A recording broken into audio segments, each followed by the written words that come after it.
but the Deputy President should be impeached for leading the war on alcohol. Sensational statements against the National Intelligence Service, its Director General and officers. Mr. Speaker, during the assumption of office, I took an oath of allegiance in the following terms.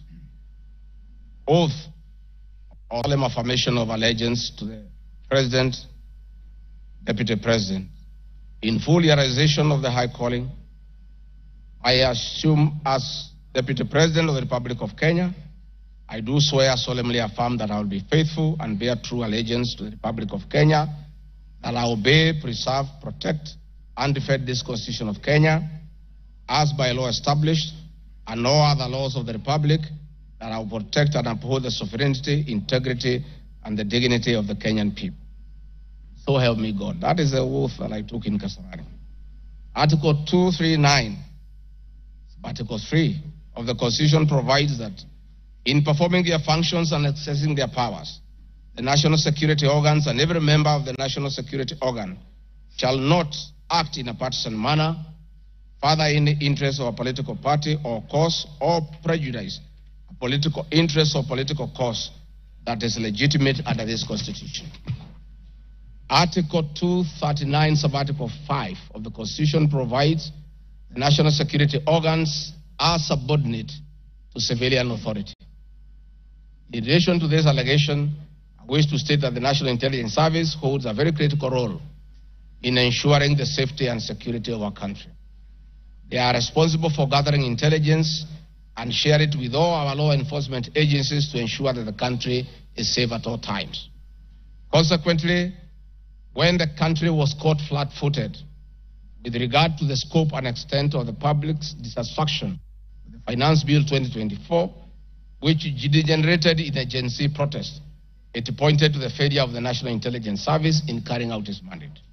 I am persuaded that the National Intelligence Service ought to have known beforehand that the public was completely opposed to the Finance Bill, and they ought to have briefed the President before the protest began, and this would have caused a change of tact by government regarding the proposed bill, and the protest which culminated in the loss of innocent lives and destruction of property could have been avoided. Hence, I expressed my opinion on this in my public media briefing in Mombasa, and my utterances were not any different from what happens in other countries when there is a lapse or failure by the intelligence agencies. The nation has witnessed unfortunate instances of several extrajudicial killings, abductions, and disappearances. I firmly believe that if the National Intelligence Service had acted diligently, these instances would not have been witnessed. Under the Constitution, the government agencies are supposed to be accountable to the Kenyan people, including the National Intelligence Service, and calling them out when a dereliction of duty does not amount to undermining them. I am also aware that the Kenya Kwanza government has been at the forefront in calling out officers who do not seem to understand their work. Recently, the President publicly complained that there are some PSs and CSs who did not seem to understand their role. Please play for me video number 5, RG5. On President William Ruto has today described some members of his cabinet as utterly clueless and uninformed about the dockets they occupy. And in a sign of trouble for cabinet secretaries, the State House gates were shut for those who arrived late, with both President Ruto and his deputy Gachagua giving a sharp tongue lashing to the latecomers. And our Citizen TV's Timothai Goin reports the atmosphere at the State House in Nairobi left little doubt on President Ruto's disappointment with a vast section of his 22-member cabinet.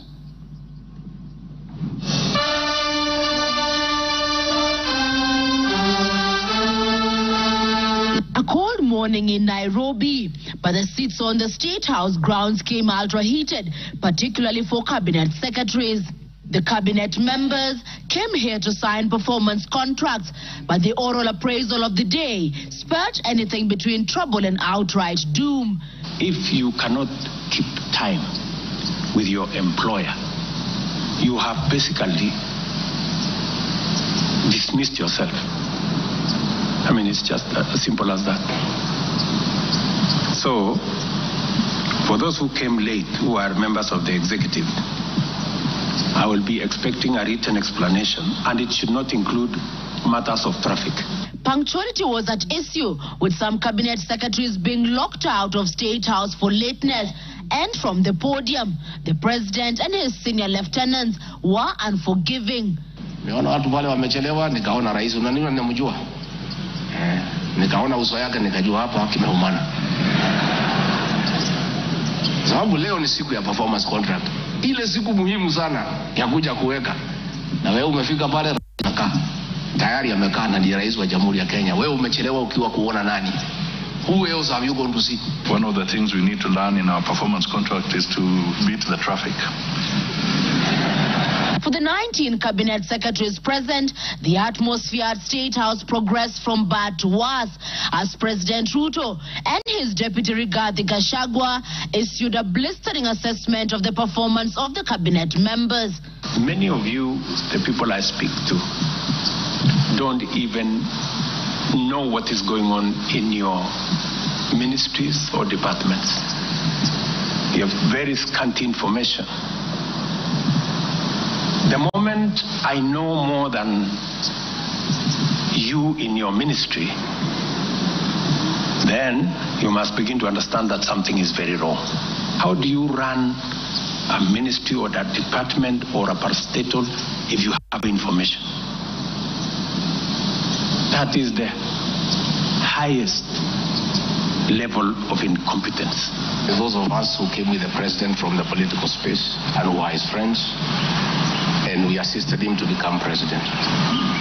Once he gives us a job, that is the termination of that friendship. The friendship with the president will be based on nothing but performance. From travel habits to basic work ethic and even media appearances, it was a brutal ground zero appraisal for the cabinet. Why do you have to honor every invitation that you have been given to every country? Your Excellency, at times we have tried to hold cabinet committees, we can't. 5, 6, 7, 8 ministers are out of the country. Some change clothes at the airport from one country to another. That is the truth. Why can't you regulate yourself? If the president was to travel and honor every invitation, he will be out of this country the whole year. You just have to decide what is useful and other things you can leave to our ambassadors out of the country. So when you hear my deputy saying, find time, travel, but travel and see the people who have hired us, you know, go to different parts of Kenya so that you can get feedback from the public. We have done so much as an administration, but the information is not out there. Our ministers are quiet. They are called for TV interviews, they don't show up to say what they have done. And then the media have a field day because nobody talks for government. I would rather we spend more time explaining to the people of Kenya what we have done in our respective dockets as opposed to travel. And if we have to travel, let's travel up country to where our Wananchi are and explain what we are doing. And I remember I called CS Chelugui. I didn't find him, so I called his PS. And I found her. And I explained to her, I told her, look, the public is not understanding this. Did I call you or not? On Sunday. You know, I told you this is what the public is saying. Please do more sensitization on Hustler Fund Phase 2. With a very public expression of disappointment in his cabinet, President Ruto has triggered speculation on changes in government as his administration approaches the end of its first year in office. From punctuality to work ethic and general performance, the proverbial axe could well fall somewhere. With the performance contracts expected to foster a culture of high performance in the public service and also ensure that public resources are properly utilized, it is also set to offer a framework for President William Ruto to reward performers and also institute sanctions on non-performers. Chamutai Goin, Citizen TV. Mr. Speaker, President William Ruto, my boss, and I have been calling out senior government officials when they fall short of expectations.